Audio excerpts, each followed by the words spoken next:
So we're back at it. We're doing a bunch of them here at the beach today. We'll have to mix them up a little bit in terms of how we run them in order. Thanks for stopping by Never Enough Time. A field watch at the beach that can run with the dive watches. We'll take a look. The Boldr Expedition. So if you ain't got nothing better to do, let's waste some time. So before we talk about the watch and the brand itself, I had some experiences with their customer service that I wanted to pass along too. You have a watch that is 41 millimeters in diameter. It is a 47 millimeter lug to lug, 20 millimeter lug width. It is 14 millimeters thick. We have 200 meters of water resistance. We have a sapphire crystal, 4 o'clock at the date. The loom is a combination of BGW9 and Swiss Luminova. Absolutely outstanding blue-green loom, which I absolutely love on this watch. Also, you have, I'm not sure actually what you call this handset. They're just kind of broad stick hands, I guess. And then you have painted on indices at the even numbers except for the 4 o'clock where you have a date. The date wheel matches the dial color, and it's a matte. On this one, I guess it's a matte black with the orange second hand there. So just a neat, I think, modern take on what I would call an industrial strength field watch. You know, field watches typically are going to be a bit thinner, and this one at 14 mil thick. That's not a thin field watch, but I think what you give up in thinness, if you will, you gain in water resistance. You have a Sellita SW 200 series in here, 38-hour power reserve. Kind of a standard movement for a lot of micro brands. I think when you're in the micro brand world, you're dealing with Sellita and Miyota most of the time. There are some Eddas, and heck, I mean, if you buy an Oris Big Crown Pro Pilot, you have a Sellita, and if you buy a Zinn 104, you have a Sellita. So the Sellitas are everywhere, but I like to see that in a watch that's under $600. Retail here about $560. So those are the specs of the watch. We see it here on its supplied Boldr branded rubber strap. So what do those specs do for you? How does it wear? Where would you put it to use? I think this is a very interesting take on a field watch. I mentioned the thinness, but you also have water resistance that field watches typically don't have. You have that bead blasted finish that personally I have seen has held up to be quite good on this watch in terms of scratches and keeping its finished look.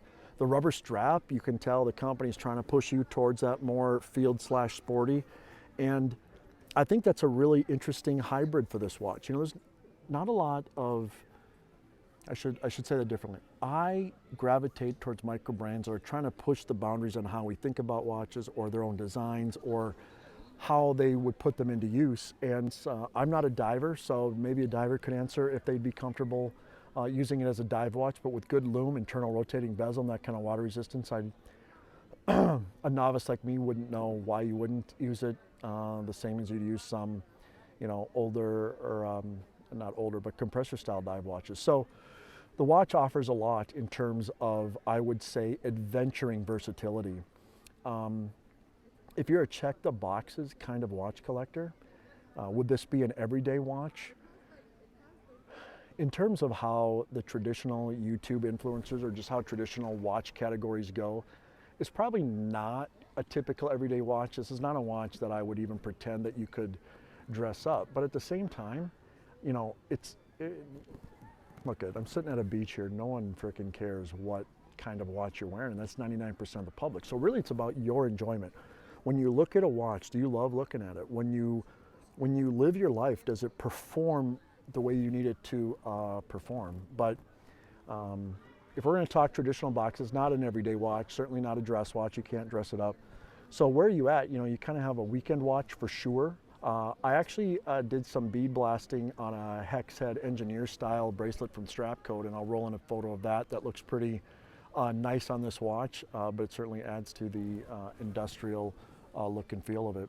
A dive watch, I don't know if it's, someone who knows about diving, like I said, would have to figure that out, but certainly handle the water sports with this kind of finishing, with this kind of rugged build, with those specs, with that water resistance, absolutely. And certainly your field outdoor camp watch. So I'd say it checks, 3-4 boxes depending on the lifestyle and how you want to flex it into use.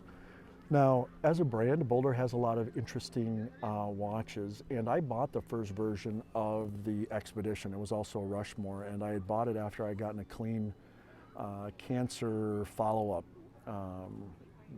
cancer-free for I think 6 months. I bought the watch, and we're at 18 months now, so right, knock on wood, we keep going. But it started having an issue when I'd wind the watch, the rotor would spin.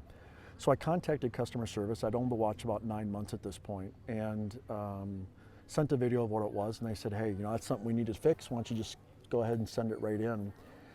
And I had never dealt with a micro brand on the customer service side before like this, and so I had sent it in, and right then the world went pear-shaped with what all the stuff we're dealing with, and what that entails. And being that they were overseas, they had some quarantine issues start sooner than here in North America, and so the watch really got hung up in between warehouses and to them and for repair, and it was dragging on. But they were keeping in touch with me. I'd say every other week they're like, we're not forgetting you, we're on top of this. And so at some point they said, you know what, we don't mind if you want to wait, but we were just notified that we have an extra one. It's actually the exact same variant, the Rushmore variant, but it's our new version 2 of the Expedition, and if you want, we can just send you that brand new watch, and we can be good to go. And I'd actually kind of think about that, because I bought that first one because of a milestone in my life, and I had taken that on a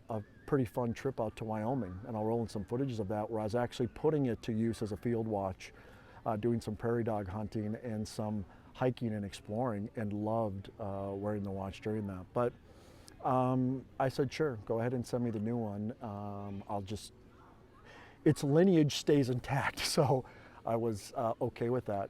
And I couldn't be happier with the new dial design compared to the old one. I think they did a better job on this version 2. And so I just wanted to recognize Boldr for just outstanding customer service, offering a solution, one they certainly didn't have to, given what was going on in the world. They didn't do anything wrong, right? They got stuck, but they still were concerned about making sure that they could do what they did, and and a watch that I probably will always hang on to because of what I think of the company and this watch and what it means to me. So I'll cut it off there. I think it's a watch that I've said a few times. If you have a very active outdoor lifestyle that covers a lot of different climate, water, desert, rocks, stone, this watch will do it. If you want a casual weekend watch to throw some shorts and a t-shirt and hang out at the beach, if you want a little bit more of a industrial persona to your everyday watch, go ahead, rock it out, man. Boldr Expedition, A, B+, A-, right in that range, good value, solid built watch, good customer service, unique design, unique rolls to put the watch into, and one that's definitely worth checking out. Thanks for hanging out. Check me out on Instagram, and how about strike a blow for the common man who just sits out here at the lake and does watch reviews. Share the video, give it a like, give it a thumbs up, just take a minute or two and click a few buttons and make my day, and I'll keep coming to the beach and doing watch reviews. Thanks, and until next time, God bless.